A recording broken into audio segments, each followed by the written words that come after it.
Bon, alors aujourd'hui, on va quand même reprendre l'ensemble de tout ce que j'ai dit.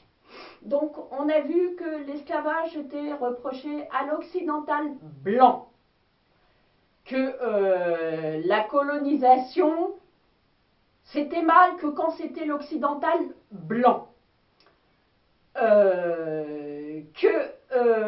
On a vu aussi, donc ça dans une deuxième phase, que les journalistes rapprochaient tout les vilains blancs occidentaux, c'est l'origine de tous les maux. Et voilà. Donc, tout se rassemble là vers le vilain occidental. Tout a un point central, c'est le fait de détester l'occidental blanc, qui est forcément l'origine de tous les maux. Alors, si j'ai commencé par tourner un peu autour du pot, c'est justement pour ne laisser la place au centre qui est réellement responsable de cet état d'esprit. Comme je vous l'ai démontré dans les vidéos, c'est factice, c'est injuste, dangereux, et surtout, les droits de l'homme, tout ce qu'ont construit les Occidentaux, risquent de s'effondrer et de tomber. Alors, à votre avis, le blanc occidental méchant, qui est-ce qui a lancé cette rumeur? Quelle est l'origine de la rumeur du méchant blanc occidental à qui on peut coller sur le dos tous les maux de la terre? Est-ce une idée fasciste? Enfin, fasciste entre guillemets, parce qu'effectivement c'est une idée un peu fasciste. Est-ce une idée de l'extrême droite et de Marine Le Pen? Non. Est-ce une idée de la droite républicaine? Non plus. D'où vient donc cette idée que le méchant, ce serait l'occidental blanc? Alors bon, il est évident que le côté méchant occidental blanc, on voit d'où ça vient, c'est de la gauche. Et qu'est-ce que c'est que cette gauche qui nous fait la morale à longueur de temps parce que le blanc serait occidental, etc. Faisant en sorte qu'effectivement il y ait des réminiscences hideuses de l'islam, tout ce qui est plus politique. Ma théorie, c'est que tout ça n'est que la résultante du travail de subversion du KGB, donc travail qui a commencé dans les années 20, où il fallait acquérir tous les milieux intellectuels. Tiens, ça vient des milieux intellectuels, où il fallait acquérir la confiance d'Hollywood, par exemple, qui a été très largement atteinte et qui a été très largement atteinte. Donc le milieu du cinéma, l'éducation, la presse, et tout ça parce que justement tout ce qui est propagande, ils ont les clés de la propagande. Et c'est pour ça que c'est les milieux qui ont été le plus attaqués.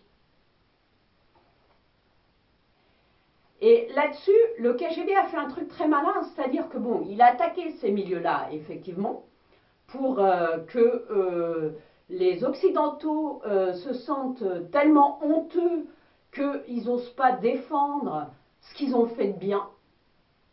Et d'un autre côté, ils ont été dire, par exemple, aux musulmans, mais attendez, vous les musulmans, vous aviez une religion qui était très bien, etc. Donc montez les religions. 1920, début du travail de subversion du KGB. 1928 ou 29, création des frères musulmans. Hasard.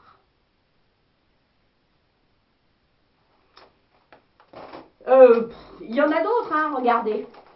Je vous ai dit, enfin, j'ai déjà parlé vaguement de la pauvreté de l'Amérique du Sud. Quasiment tous, ils ont fait des choix socialistes ou socialo-communistes. Quasiment tous. Et encore aujourd'hui avec le Venezuela, qui est tombé dans une dictature atroce.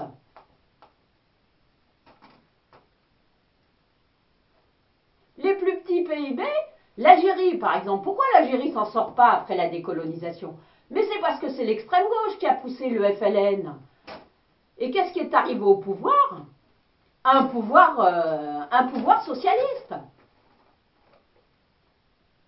Et c'est ça qui a réellement, ce même pouvoir socialiste qui a sorti les harkis, qui a sorti les pieds noirs, et du coup, et fait rentrer pas mal de communistes, etc. Mais le communisme est tombé pourquoi? Parce qu'économiquement, c'est pas viable.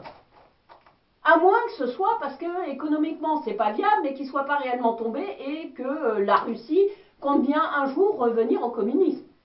Une fois qu'elle aura conquis le monde avec le bazar qui est en train de se mettre. Parce que tel que les choses sont parties, il y a un moment où pour revenir à la démocratie, on n'aura plus qu'à compter sur les Russes. Imaginez qu'ils n'aient pas laissé tomber leurs idées communistes et qu'ils aillent massacrer tous les religieux, interdire toute religion, toute liberté religieuse, toute liberté toute liberté.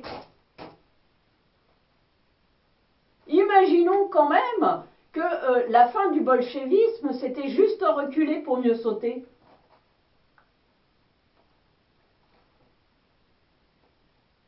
Donc, je reviendrai plus en détail sur les raisons qui font que, pour moi, la situation actuelle, on la doit au travail de subversion du KGB. En attendant, vous allez réfléchir un petit peu. Peut-être voir des liens que moi, je n'ai pas fait déjà. Et puis, essayez de vous méfier des sirènes telles Mélenchon, parce que franchement, ça en vaut pas la peine. Ouvrez les yeux et regardez ce qui se passe en vrai dans le monde.